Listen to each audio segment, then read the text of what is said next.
Another name for skin is the integumentary system. In this lecture, we will be looking at the structure and function of the skin.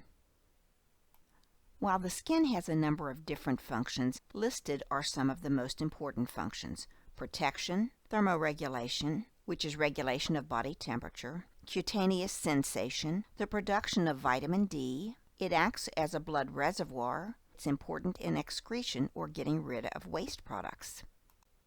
The three main layers of the skin are the epidermis, which is the outermost layer. Epi means upon, and epidermis means on the dermis. So the layer just below the epidermis is the dermis, and the lowermost layer is the hypodermis. Hypo means less than or below, so the hypodermis is below the dermis.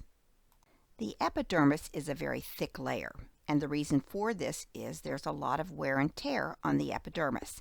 The epidermis is keratinized. Keratin is the protein that protects epithelial cells from damage or stress. The epidermis is made up of stratified squamous epithelium, which we've studied already. Remember, stratified means more than one cell layer, and squamous means they are flattened cells. You find stratified squamous epithelium in areas of wear and tear. The epidermis has 4 to 5 sublayers, depending on the area of the body. The epidermis is composed of a number of sublayers. Beginning at the bottom, they are the stratum basale, stratum spinosum, stratum granulosum, stratum lucidum, and stratum corneum is the outermost layer. If you take a look at the diagram on the right, you can see the epidermis with its sublayers, and below that lies the dermis. The lowest layer is stratum basale, named so because it's the base layer or the bottommost layer.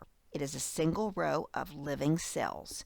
There's rapid cell division that occurs here, and about 10 to 25% of these cells are melanocytes, or the cells that produce melanin, which is the pigment in your skin.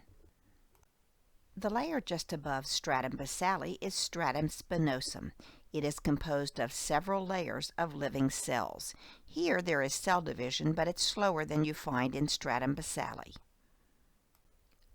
Stratum granulosum is the middle of the 5 layers. It's a very thin layer, and again, like the first 2 we've talked about, is composed of living cells. Keratinocytes are responsible for waterproofing this layer.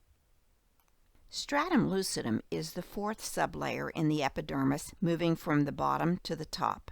Stratum lucidum, unlike the other sublayers we've talked about so far, is composed of dead cells.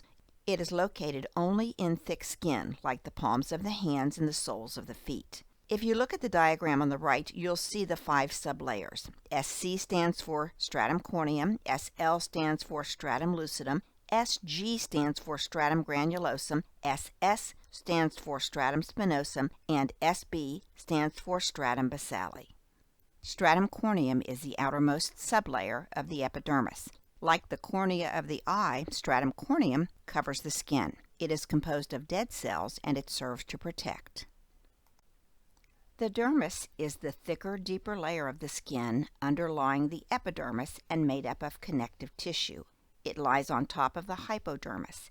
The dermis is where you'll find follicles, oil, and sweat glands. This is a model of the layers of the skin. Take note of the indicated structures: an oil gland or a sebaceous gland, a hair shaft, adipose tissue, the Pacinian corpuscle, Meissner's corpuscle, and the erector pili muscle. We will talk about each of their functions on the following slide.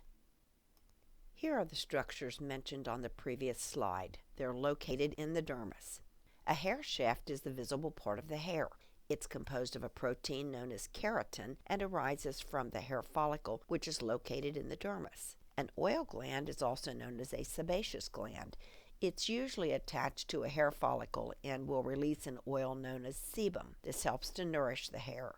Apocrine glands secrete an oily fluid into the same hair follicle as the oil gland. Sweat glands are also called eccrine glands. They're found in the dermis, and they release sweat, which helps to control body temperature. They dump directly onto the surface of the skin. Take a look at the model and you'll see this. Meissner's corpuscle is located in the dermis.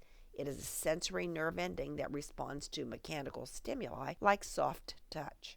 The Pacinian corpuscle is found in the dermis, and they are nerve endings responsible for sensitivity to vibration and to deep pressure. And finally, the erector pili muscle is the muscle attached to a hair shaft. They are small muscles and they contract, causing the hair to stand on end. This is known colloquially as a goosebump.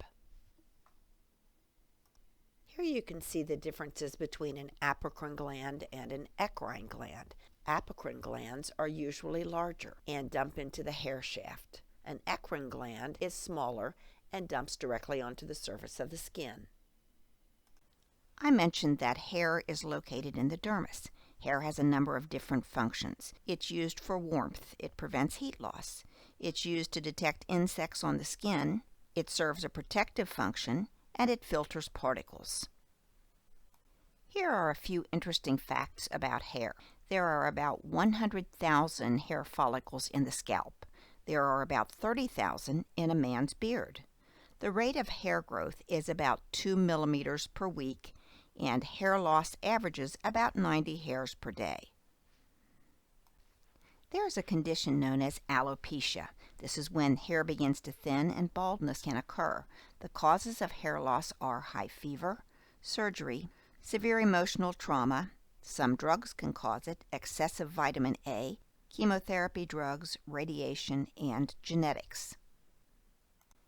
The two most important causes of hair loss are poor nutrition, especially lack of enough protein, and hormonal imbalances. That's why when women go through menopause, you'll begin to see that their hair starts to thin. They're not making as much estrogen.